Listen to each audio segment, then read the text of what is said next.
And again, this is going to be very theological, but I think what we get is actually a focus on Jesus as the one who saves people from their sins. And there are events, for sure, that are a part of how Jesus saves people from their sins. And each one of these events is worthy of reflection and thought. But I think ultimately the category of event is not big enough to hold all of this together conceptually or logically. The only thing big enough to hold these events together is the person of Jesus. So I would myself not want to talk about a single event. That is, cross, resurrection, and ascension. I would want to say, no, it's Jesus is the one who died, who rose, who ascended.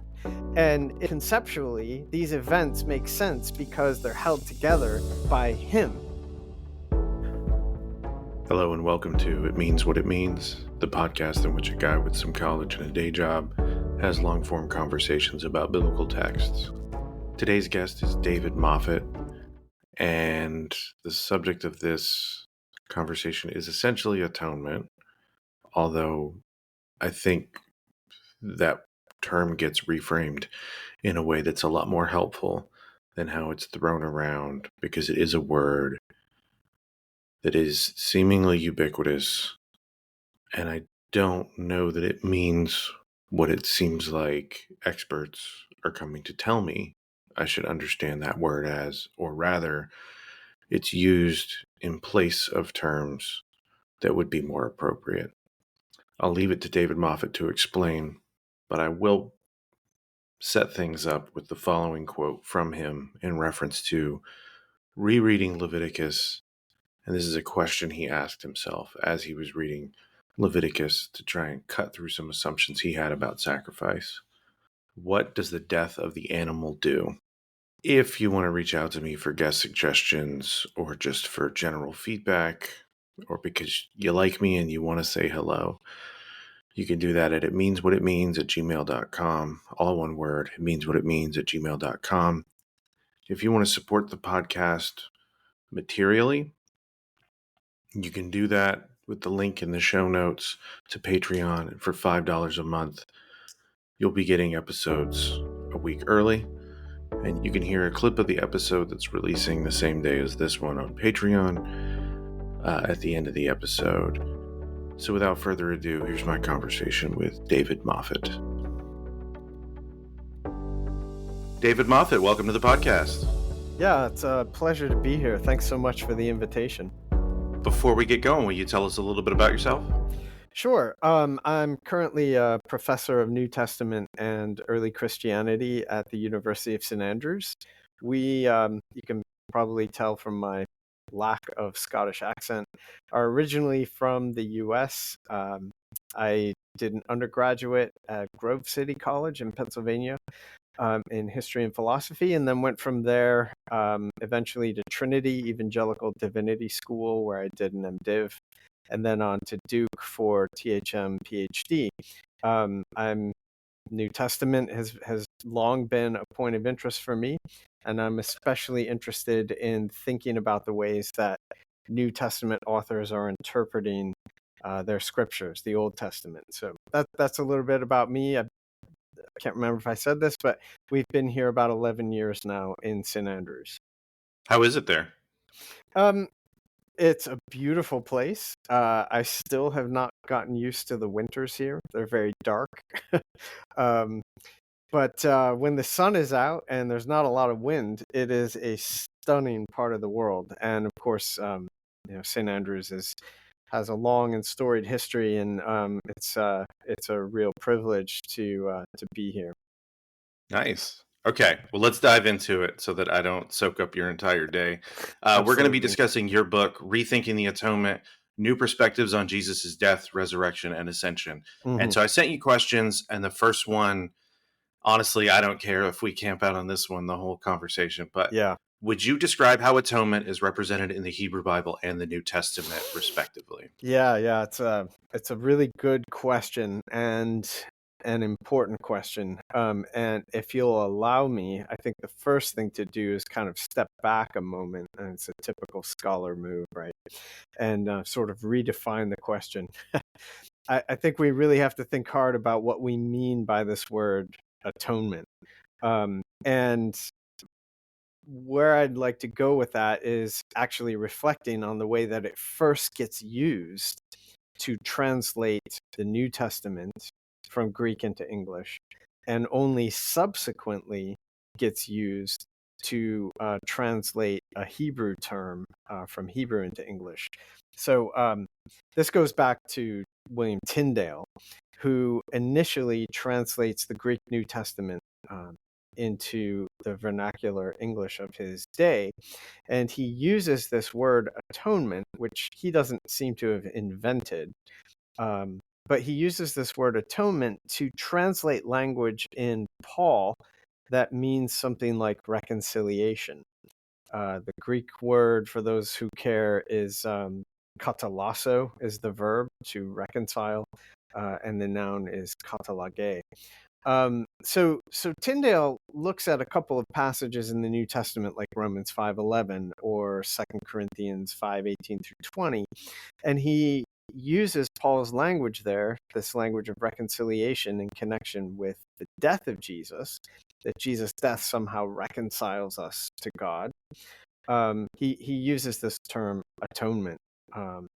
Well, he only later turns his attention to translating the Hebrew scriptures into English, and he doesn't apparently complete that task before he's executed for his efforts.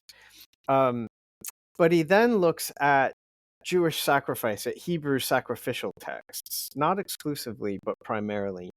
And he sees this verb, the Hebrew verb is kippur, being used in, say, Leviticus, in the sin offering texts, to refer to something that happens at the altar, especially when blood is applied to it. And he translates this Hebrew word with this same language of atonement. So he'll translate it to atone, to make atonement. Okay, why have I set it up that way? Well, because actually, the language that we get in other translation traditions, because of course there were translations of Hebrew scripture that long predate its translation into English. So if you look at, say, the Vulgate, or especially even older than that, the Old Greek, or in the case of Leviticus, the Greek Septuagint, you get different Greek language in Septuagint used to render this verb kippur in Hebrew. The Greek verb that's used in Septuagint is typically exilaskomai, which the translators of Septuagint seem to use to refer to a removing of something, not to reconciling. So notice the Greek translators don't use katalasso or katalage language to translate this.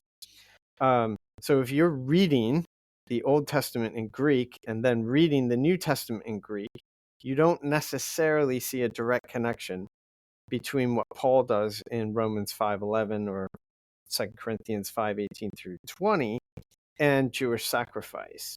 They use different terms. But when you look at it in Tyndale's English translation, you get the idea that the same thing is happening in Jewish sacrifice, or say Leviticus chapter 4, as is happening with the death of Jesus in Romans 5:11 or 2 Corinthians 5:18 through 20. You do actually get a few texts in the New Testament where the language in the Septuagint is picked up to refer to Jesus. So in Hebrews chapter 2, you get this language of hilaskomai being used to refer to Jesus doing some kind of high priestly work relative to sin.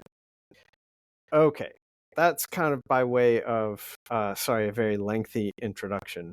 But when we use this language of atonement, we need to actually think carefully about what it is we're talking about, because Tyndale uses it in the New Testament to mean reconcile, to make two parties at one. But he then, I would suggest, mistakenly injects it into this technical language in Jewish sacrifice to name what happens when you do things at the altar with a sacrifice. And that doesn't actually seem like a fair translation of what's going on in those Old Testament texts. Because, in my opinion, I make a brief argument to this effect early in the book, in the introduction. Tyndale basically replaces the result of performing a sacrifice with the mechanism that is part of performing the sacrifice by rendering the mechanism to make atonement. So it is true that some kind of reconciliation is the end result of the process of sacrifice. But in the actual original text, both in Hebrew and in, say, Septuagint translation, it's not, the reconciling doesn't happen on the altar. The reconciling happens, the forgiveness of sins, as a result of what happens on the altar. That could suggest that if we're not careful, we're confusing two different concepts. One in the Old Testament with sacrifice, that Tyndale renders atonement, and the other with reconciliation linked with the death of Jesus, that Tyndale renders atonement. When in fact, those are potentially two different, yes, possibly related, but at least in the immediate sense, they're two different concepts. Whereas in Hebrews, you might actually get something that's more immediately linked with Jewish sacrifice in Hebrews chapter 2, precisely because it's very similar language that's being used there that we find in Septuagint. Okay, I've been banging on for a while here. Please feel free to push me if any of that is unclear, or if you think I am not addressing the itch that's behind your question. No, you're doing wonderfully. I'm gradually drawing information out of you. So, does that result in a more compressed understanding of sacrifice since we've moved into Hebrews now? Is that a good way of describing it? Compressed? Yeah, I tend to use the language of reduced, but yeah, I think you're absolutely seeing one of the potential worries that I at least have about too quickly assuming that what Paul says in, say, Romans 5:11 is directly related to what's going on in Levitical sacrifice. So yes, is the short answer. I think this can lead to a kind of reduction where we're not paying close enough attention, or at least potentially not paying close enough attention to conceptual differences that are there in, say, Levitical sacrifice compared to the way that Paul, in a few passages, talks about the death of Jesus. Hebrews, is the only text in the New Testament that explicitly calls Jesus a high priest and then goes on to try and offer some kind of account or description of this high priestly activity. So it might not be surprising that Hebrews is perhaps paying a different kind of attention to sacrifice when reflecting on Jesus and questions of salvation than, say, Paul does. So, does that difference in Hebrews reflect like a diversity of opinion within the New Testament canon, or is it just a different articulation of the same idea that you see elsewhere in the New Testament? Yeah, great question. I think the reality of canon itself points us to the fact, and here I'm just going to be blatantly theological, if that's okay for a New Testament scholar to do, points us to the fact that within the work of the Spirit and the understanding of early Christians, there was a clear sense that multiple perspectives and voices were valued.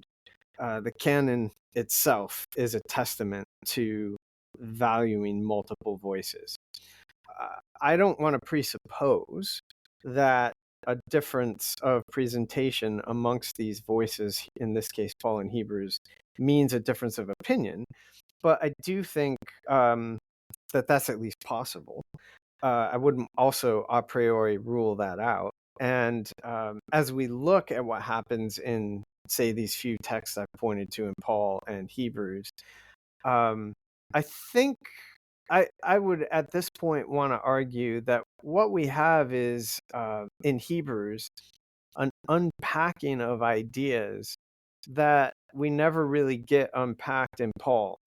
But I do think if we could imagine a conversation with Paul that goes beyond, say, Romans and First Corinthians and asks questions about, let's take Romans 8:34, where Paul himself points to the fact that there's a lot more that's going on to make salvation a reality than just the death of Jesus, right? Because Romans 8:34, Paul says, "Who is there to condemn? It's Christ Jesus who died, but more, who was raised from the dead, who is seated at the right hand of God, and who is interceding for us."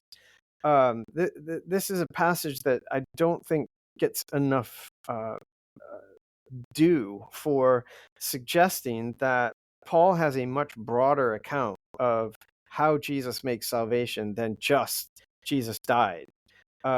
Otherwise, why does it matter that Jesus is interceding for us? And I think Paul even hints at this in Romans 8:35 through 39, where he then goes on to say, effectively, nothing can separate us from the love of God, which is in Christ Jesus. Well, why can nothing separate us? Well, because Jesus died, yes, but more because he rose and is now interceding for us. All of these elements are essential for his conclusion that nothing can separate us. Now, what makes that work? What's the logic that lies underneath that? Many scholars, I think rightly, suspect that underneath that is some kind of high priestly and even sacrificial logic.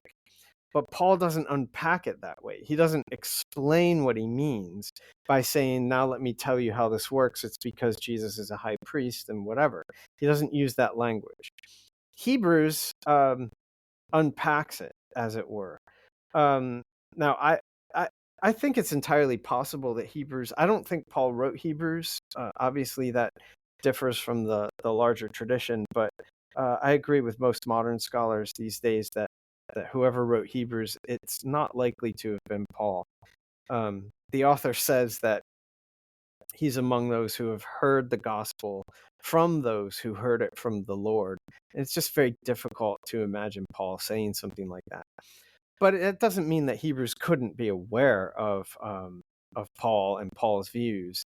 The fact that the author refers to Timothy at the end might suggest that whoever wrote this text is connected to Pauline circles in some way. Be that as it may, I think from a canonical context, it's certainly legitimate to view what's going on in Hebrews as a kind of unpacking of the sacrificial and high priestly logic or ideas that Paul only refers to in a highly condensed fashion. And even then, really, it's places like Romans 8:34, or again, 1 Corinthians 15:17, where Paul says, if Christ is not raised, you're still in your sins. I mean, that could be read, of course, it could be interpreted in different ways, but I think given Romans 8:34, it might actually suggest that it's another tell or hint that Paul has a much bigger account of Jesus' salvific work than just the death of Jesus. It's just that for whatever reason, Paul doesn't really unpack it, whereas Hebrews seems to give us an account of how Jesus' death, resurrection, ascension, ultimately, I would argue, how Jesus himself is making salvation possible, that actually tries to correlate in a fairly robust way what's going on with Jewish sacrificial and high priestly ideas. So speaking of Paul in First Corinthians, a couple of days ago, and it'll be the episode that releases right before this one, I spoke with Claire Misek about an article that came out this month. I know you're a busy guy, so I don't assume that you got a chance to read it, on what does or what should we understand Paul's understanding of atonement and expiation to be within the Mm, context of First Corinthians 5:5, because it does not situate well within the, Jesus died, and now if you do X, you die and go to heaven. If you do Y, you die and go to hell. And it's that straightforward, because you got him talking about, like, hand this guy over to Satan, and right. destruction of the flesh will allow him to be saved. To save the spirit on the day of the Lord. Um, and it sounds like there's a lot of complexity there. Yeah. So I have not read the article, but thanks for pointing it out to me, because I will go look for this. But I think what you just said at the end is the real key. I think we tend, perhaps especially in a kind of Protestant context, and that's my own background. It's still where I'm at for whatever that's worth.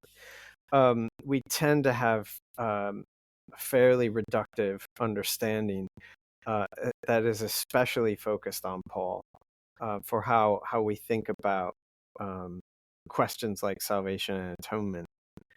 But there are these points where I think we see Paul suggesting that even for Paul, there's a lot more going on. Shifting from Paul, acknowledging the complexity there, but because so much of this book is camped out in Hebrews, I'd like to know. I think it was Jonathan Rollins that was on the podcast a while back, and he's the first person that brought to my attention the idea that Hebrews might not be an epistle. Good. Yeah, that's great. So obviously, you're aware of the fact now that there are debates among scholars on these points. Hebrews, in my humble opinion, Hebrews is something that I think would have been recognized in its ancient context as the sort of thing that we today would refer to as a homily or a sermon. It's not technically an epistle, although it is clearly sent. It's written at one place and sent by ancient post, that is, by some kind of mutual friend or courier, from one place, from point A to point B. We don't know exactly from where it was sent. We don't know exactly to where it was sent. Many scholars think that it was sent to the Roman Church. That is plausible. Maybe even the most plausible, but we just don't know for certain. There are nevertheless a number of features. I mean, most ancient reading would have been reading out loud. And there are a number of features in this text which suggest that it's constructed with an eye to the way it would sound. There's a lot of rhetorical finesse in this text. I'm not quite ready to put this in print, although I think I'm headed this way. I think there are aspects, this is a very old view that I used to think wasn't possibly right, but I've come to think is actually probably right. There are a lot of hints in the text, or several hints in the text, that suggest that it's oriented around Eucharist and the celebration of Eucharist. And if that's right, then it does seem to put us in a liturgical context. So if you have something that's highly crafted rhetorically, intended to be read aloud to a group of people who are gathered, and the context is liturgical, then, even though it's written from a distance and sent to that congregation, I think it's probably likely to be something along the lines of an ancient sermon or homily. Yeah. I mean, so you've got the Gospels in there. They are their own thing. You got Paul, and those are clearly letters, and you can see who he's addressing, and he's taking ownership of those. But then you have Hebrews that uh, there's no name. People don't think Paul wrote it anymore, but it seems interesting that it doesn't have Paul's name in it, and it seems like Paul would have put his stamp on it. Yeah. Yeah, I totally agree with you on this point. Obviously, the ancient tradition is aware of the fact that Paul's name is not on it, and there are reasons that are given to try and explain that. But I think, and there's even been some people recently, Claire Rothschild, for example, has argued that Hebrews is trying to pass itself off as Pauline, that it's almost like pseudepigrapha. But it just strikes me that if you were trying to pass yourself off as Paul, the easiest way to do that is to say, "Hey, it's me, Paul." The way that other texts that scholars think are not original to Paul actually do. But anyway, I'm really I'm agnostic on these issues. I don't think we know who wrote it. I don't think we know when it was written. I don't think we know from where and to whom. But I do think that we can be a bit more certain about what it is because we have a text. And what we have, I think, suggests that it's intended to be delivered to an early Christian congregation. Probably they're mostly, if not entirely, Jewish. And it's intended to exhort them. It calls itself a word of exhortation in chapter 13. To maintain their commitment to Jesus, because some aspect of that is under question. And I think there are hints in the text that suggest a liturgical context. So I'm quite happy to argue that it's some kind of homily. And heavenly liturgy as well, right? Yes, I think that's right. I think one of the things that Hebrews is really doing is, well, okay, in my humble opinion, at the heart of Hebrews is this high priestly stuff. It really kicks off in 4:14, and the discussion largely continues until 10:19 through 28 or so 25. You get this bracket around the high priestly stuff, all bracketed by a reference to the confession. It looks like Hebrews is intent on demonstrating to its intended audience that Jesus is a legitimate high priest and can be confessed to be a high priest. Many have argued that Hebrews kind of creates this idea of Jesus as high priest, but I don't think that makes the best sense of the text as we have it.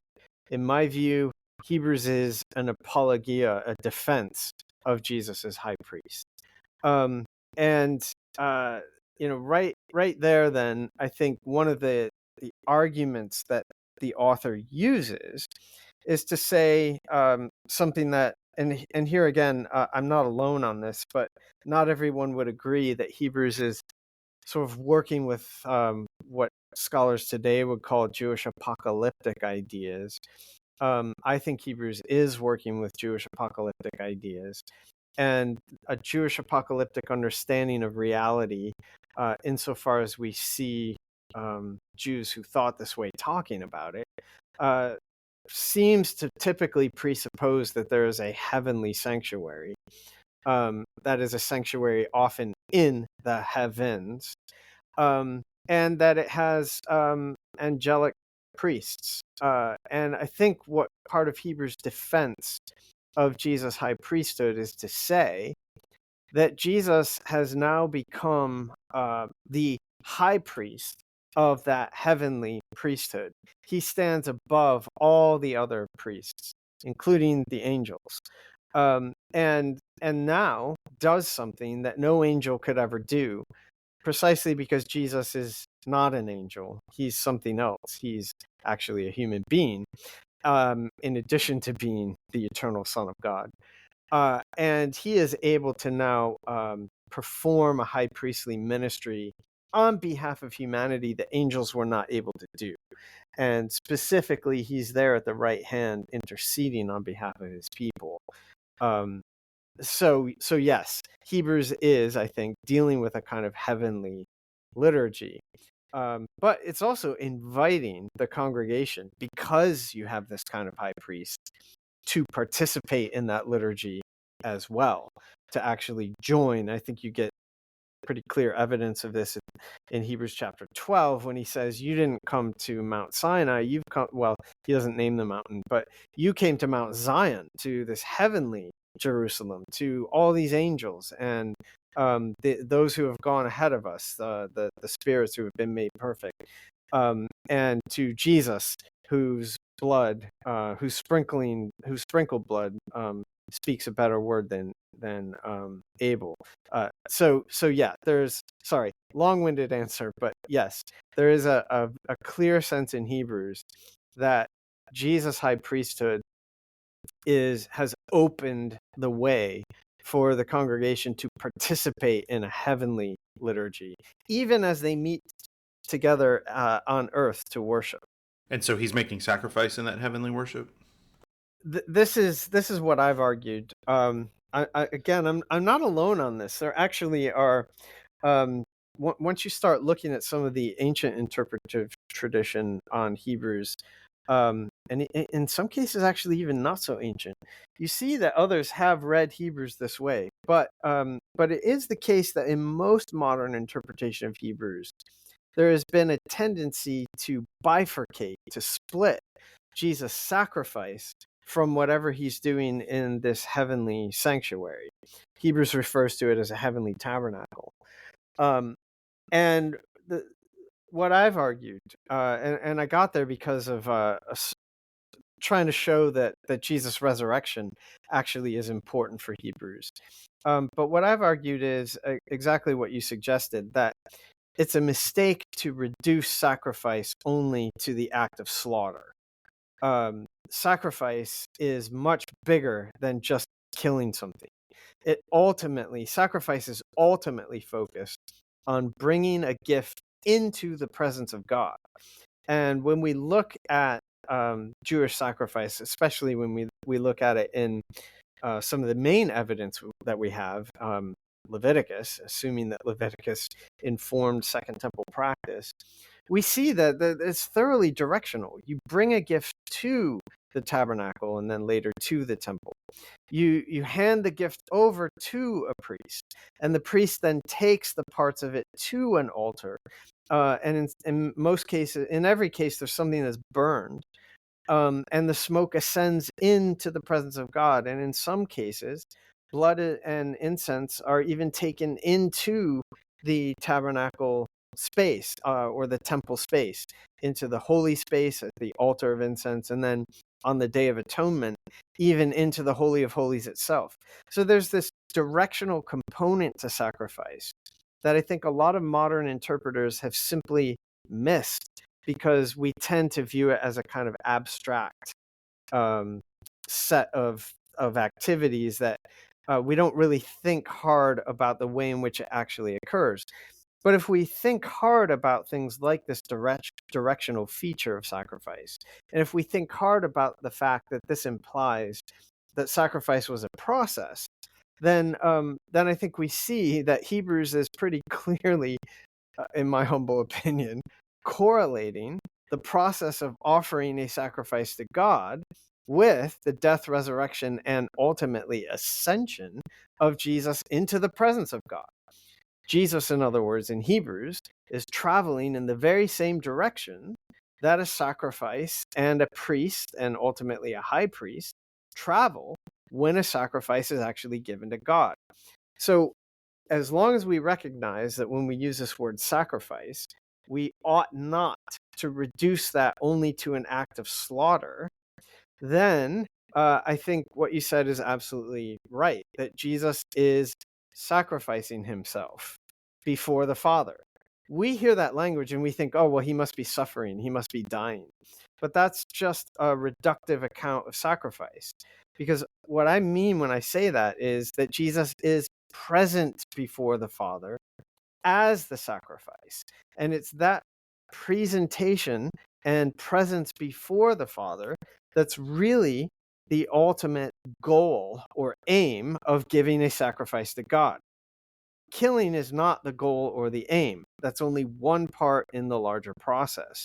And Hebrews, I think, is showing how Jesus' death, resurrection, and ascension into the presence of God are actually correlated with that larger process. And that's how Jesus is the sacrifice who is now present before the Father. I mean, I should point out he's more than that in Hebrews. He's also the ruling Messiah. But Hebrews really focuses our attention on this idea of Jesus as sacrifice and high priest, present before the Father, now performing his high priestly ministry. So I'm reminded of a couple of different things. So one is talking to Curtis Freeman about evangelical theologies, what he described as overemphasis on crucifixion.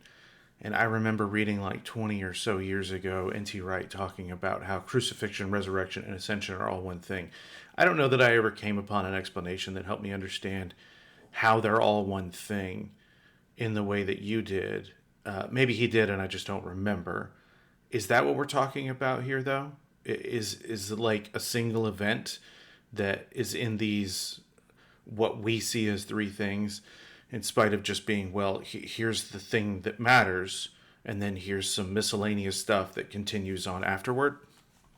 Yeah, exactly, right? Exactly. I I'm I remember distinctly. I grew up in a Christian context, and so we were in church every Sunday, twice on Sunday, and then every Wednesday. That's the context I grew up in, and it's funny because I remember very few sermons on the ascension. I mean, I distinctly remember sermons on Easter that were really still sermons that were talking about Good Friday.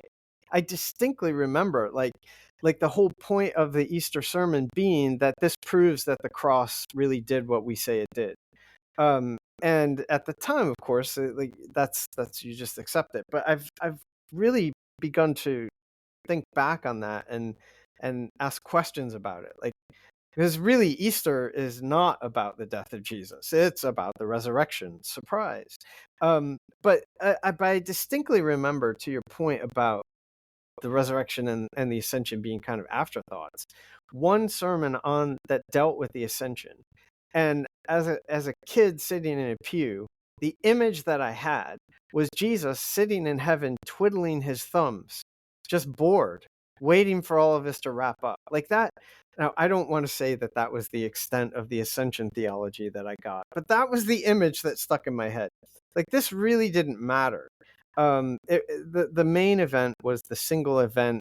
The thing that really matters is the crucifixion, and the resurrection is only kind of the proof that the crucifixion does what we said it did. I've often heard it described as the proof that God accepted the sacrifice of the cross, and then the ascension really there's just not often a robust reflection or account of the ascension. Now, one thing that I would say about what you described as three things as one event, I have personally begun to really even question the wisdom of using the language of event. I've begun really to shift more in terms of thinking about the person of Jesus. And again, this is going to be very theological, but I think what we get is actually a focus on Jesus as the one who saves people from their sins. And there are events, for sure, that are a part of how Jesus saves people from their sins. And each one of these events is worthy of reflection and thought. Um, but I think ultimately, ultimately the category of event is not big enough to hold all of this together conceptually or logically. The only thing big enough to hold these events together is the person of Jesus. So I would myself not want to talk about a single event. I would that is, cross, resurrection, and ascension. I would want to say no. It's Jesus is the one who died, who rose, who ascended, and it's conceptually these events make sense because they're held together by him.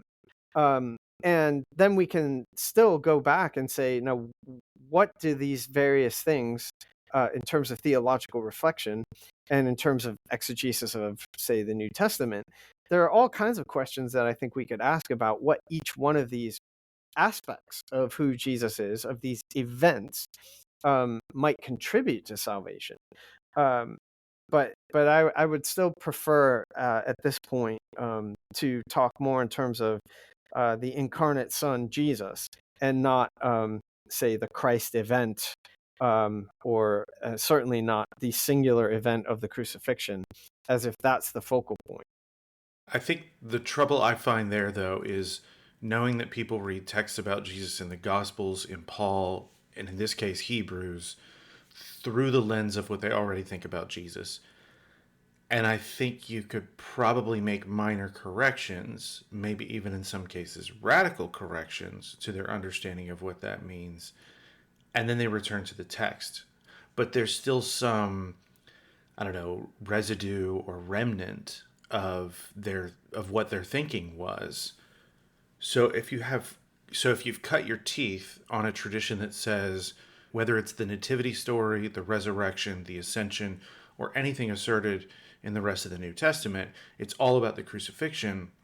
Well, someone broadening your field of view on that into the idea that it's the person of Jesus, well, it's tough to not go back and still have the conception of a crucicentric narrative or life.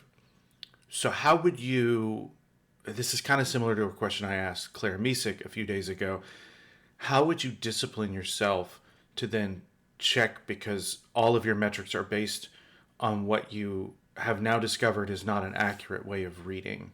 See, I can ramble. Yeah, no, that's okay. Um, so I think actually this is where we should really start paying attention.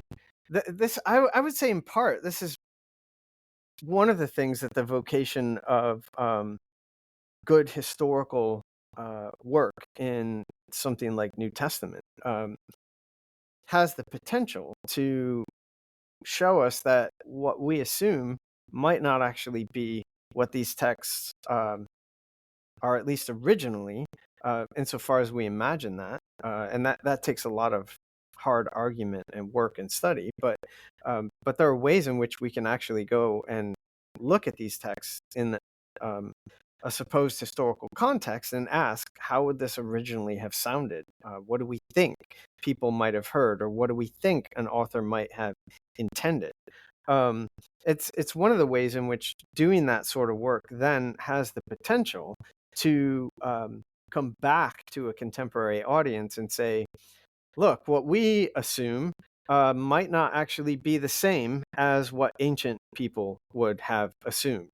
And then it opens questions, it opens opportunities for us to then reflect theologically on that fact and ask, should we listen to what we think ancient people would have assumed, or should we, say, well, our assumptions are actually the better ones? And I presented that as an either or, but of course it's a lot more complex than that. Let me try to take another angle on this. And you're absolutely right that we all have assumptions when we sit down and read the New Testament. And certainly, when I got into studying Hebrews, I came to Hebrews with an assumption, and my assumption was the death of Jesus is his sacrifice, and in all likelihood, the earliest followers of Jesus thought of the cross as the altar on which he died, and that's how he offers himself to God and deals with sin. I came with that assumption. Now, let me just say, assumption is fundamental to how we interpret. There's nothing wrong with assumption. We all have assumptions. But then it raises a question, this particular set of assumptions. If I can be briefly, I'll try to be brief, autobiographical here. I set out to write a doctoral dissertation that examined the question of resurrection in Hebrews, Jesus' resurrection. I never imagined, not for a minute did I imagine, that it would take me into questions of atonement. Although that's ended up being where a lot of my work has subsequently focused, and where a lot of people have, um, understandably pushed back.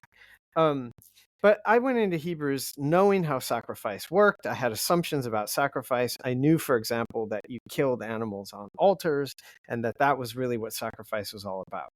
I just wanted to do a little project looking at resurrection because I thought I saw ways of reading Hebrews that only seemed to make sense if I assumed Jesus' resurrection. That's what I set out to do. It was only when I got well into that project where I felt like the arguments that I was seeing for Jesus' resurrection in Hebrews as a discrete bodily thing that happened to him after the crucifixion. It was only as I was really pushing that that suddenly, in conversation with others and rereading Hebrews, it suddenly dawned on me that I could not make sense of what Hebrews was saying about Jesus ascending into a heavenly tabernacle and presenting himself before the Father in ways that suggested that that was part of his sacrificial activity. Now, the problem here was that I knew the death of Jesus, the cross, was his sacrifice. That's where he presents himself to the Father as a sacrifice. I knew that because I knew that you put animals on an altar and you killed them there. And well, there's a lot of other things that played into that. But these were assumptions I had.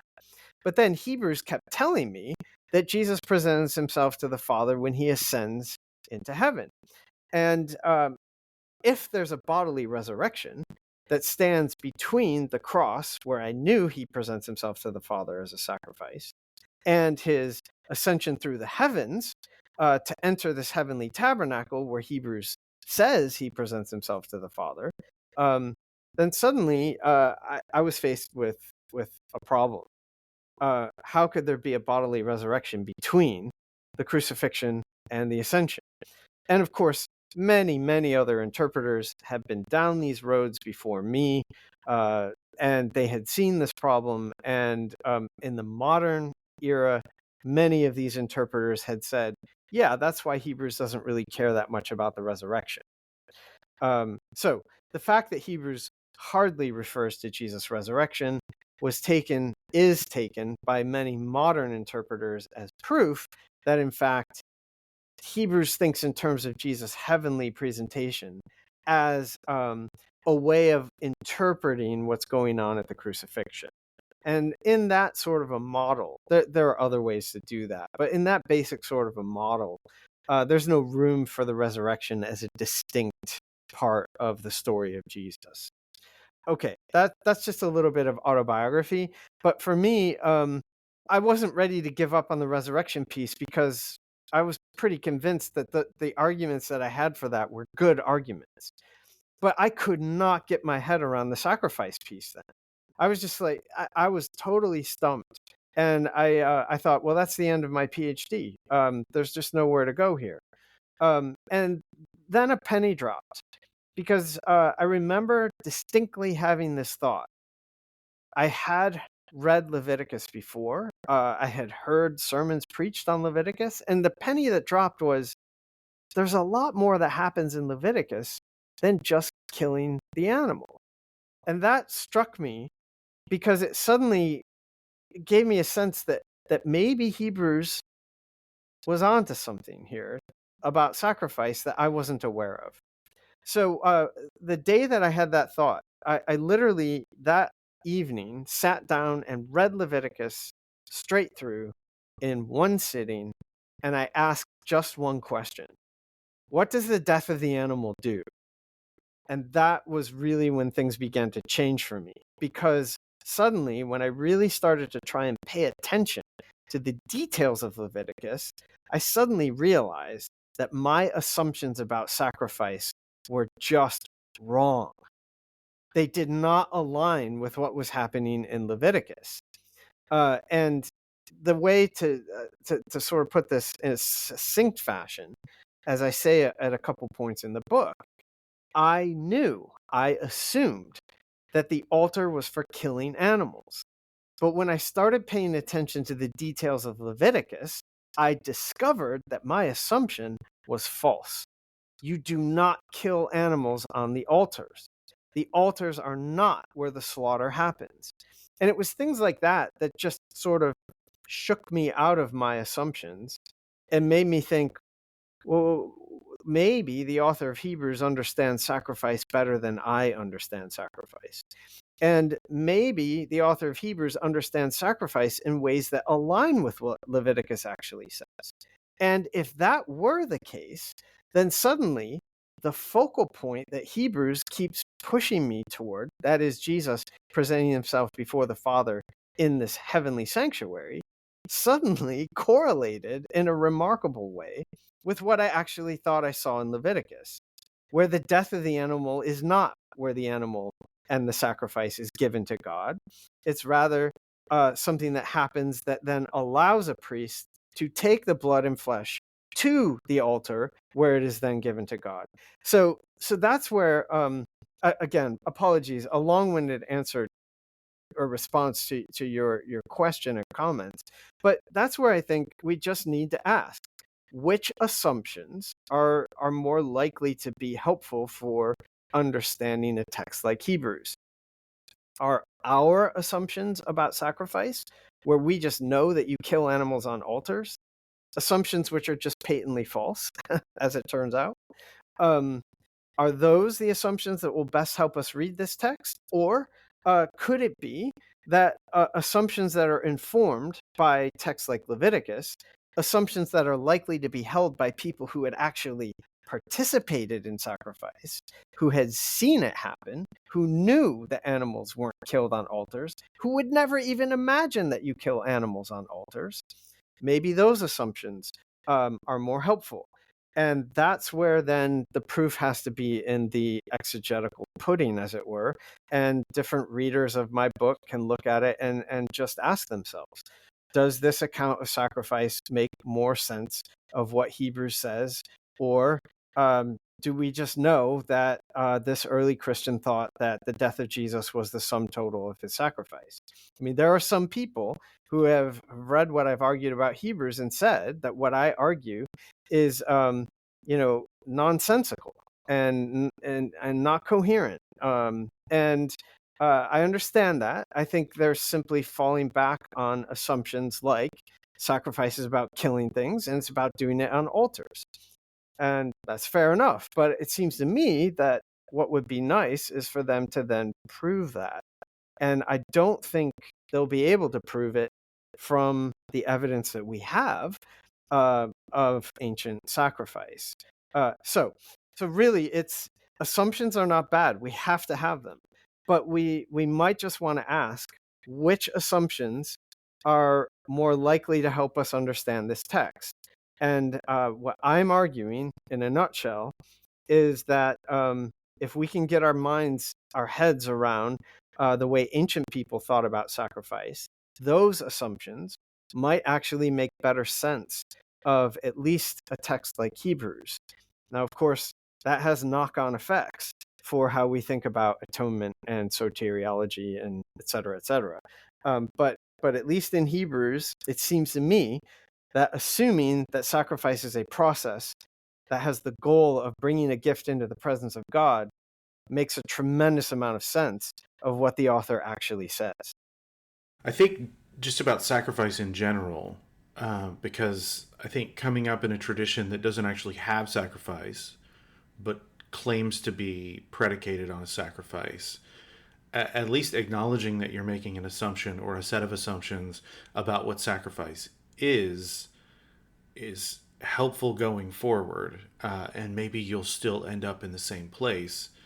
I did wonder, though, so resurrection is more explicit in Paul than it is in Hebrews. Is that a function of the audience, do you think? I don't necessarily think that's a function of the audience. I mean, I think obviously in, say, 1 Corinthians 15, Paul is really concerned to address, however you interpret that text, there's some problem with the notion of resurrection. And he's really concerned to address that among some of the people as part of these churches in Corinth. Obviously, if there's a problem with something that Paul thinks is important and he wants to correct the problem, he's going to address the problem. So from that standpoint, it might be helpful to think that the author of Hebrews, if the kind of arguments that I've made are more or less barking up the right tree, more or less correct, then Jesus' resurrection is not a problem for that audience. And I mean, for what it's worth, it seems like the way Paul argues in 1 Corinthians 15, that Jesus' resurrection, actually, I would argue, is not a problem at all. But that certainly lots of other believers in Corinth didn't think that Jesus' resurrection was a problem.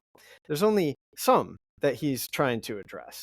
That's a way of saying that it seems to me that the resurrection of Jesus, however this was conceived, is simply a fundamental part of early Christian proclamation about this guy Jesus. So once people become followers of this guy Jesus, they are committing themselves in some fashion to the belief that Jesus rose from the dead, and however they conceived of that. And I think in Hebrews, it's just an assumption that the author doesn't need to establish, because he knows the audience to whom he's speaking. They are believers. And what he's trying to do is not persuade them to believe, but persuade them to not give up believing something. And what that not giving up seems to involve is, at the very least, Jesus as high priest. Resurrection doesn't seem to be a contested issue there. So maybe they were worried that Jesus was just bored twiddling his thumbs too, like a young David Moffitt was. Yeah. Yeah. No, what they're really worried about, I think, is how can Jesus be a high priest, as we say he is, when we know that he's from the tribe of Judah? What they're worried about is an issue with the Mosaic law. And I think this is a large part of why the author's arguments take the form that they do. And ultimately, this is why this guy Melchizedek is so important for Hebrews, because Melchizedek proves, however we imagine Melchizedek proves that there's a legitimate priesthood in Jewish scripture that's not related to tribal genealogy, to tribal descent. Whereas the Levitical priesthood is directly linked with tribal descent. So if the author can show that Jesus can belong to this priesthood that's linked with Melchizedek, then you've got a really wonderful solution to the problem of how Jesus, who comes from the tribe of Judah, which the author knows, he says this in Hebrews 7:14, that our Lord descended from the tribe of Judah, and about that tribe, Moses says nothing about service at the altar. So Hebrews knows that this is the problem. But he can show that nevertheless, Jesus can be a high priest because there's another priesthood, and it's linked with Melchizedek, not the Levitical priest. So that's the problem that is at the heart, at least, of the argument in Hebrews about Jesus' high priesthood in 4:14 through 10:25. I think it probably that's the kind of tell that suggests that this is the real problem that the author is dealing with in the congregation. How can Jesus, who comes from the tribe of Judah, be a high priest? And his solution is, via Psalm 110, this priesthood according to the order of Melchizedek. Well, I'm gonna start to close this thing out. You've hypnotized me with really good answers, and I usually start to try to do this earlier in the interview than I am now. But is there anything in the book that you were hoping I would ask about that I didn't? And that could be a lot, because I really did just camp out on a few things. Yeah, hoping that you would cover. Yeah, I mean, Hebrews, I haven't been able to escape the gravity of this text. It's just such a rich text. I suppose that underneath some of our conversation has been sort of the big question of how this early Christian, early follower of Jesus is interpreting Scripture. That was one of the things that first fascinated me about Hebrews, because when I read Hebrews, I didn't see this author doing any of the things that I was told that you were supposed to do when you interpreted any Bible text, but especially the Old Testament. Hebrews was just not obeying the rules according to what I heard in sermons and from seminary professors and etc.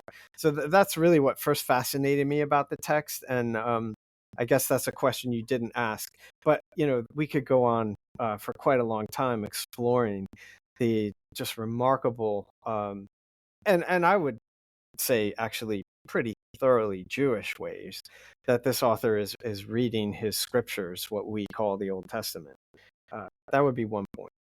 What should people read, listen to, or watch to get a better understanding of the things that you work on, or just things that you're interested in? And I'll throw out there, I believe 2 episodes you did of the On Script podcast. Is that correct? I did one on script. I've done well. I mean, I don't want to make this all about what I'm doing. There are lots of other interpretive approaches to Hebrews, and it'd be a good idea, I suppose, for people to really kind of, if they want to go into this, to really listen to those who are pushing back and arguing against what I've argued. There's, Doug Moo has just recently published a really good commentary. It's very clear and thoughtful. In the main, he doesn't agree with me, so that could be a useful thing for people to read. It's very readable. But in terms of things that I've done, yeah, there are several podcasts that are out there floating around. I'll never be disappointed if people decide to buy the Rethinking the Atonement book. And yeah, I suppose those are things. If you want to go further with some of the things that I'm arguing, that would be a way to do it. What do you read for fun? Yeah, it varies actually. I love reading. I always have a novel that I try to read a few pages of as I'm drifting off. Um, but it varies. I tend to read science fiction and fantasy. But it's not limited to that. I mean, right now I've got I'm working my way through Homer again.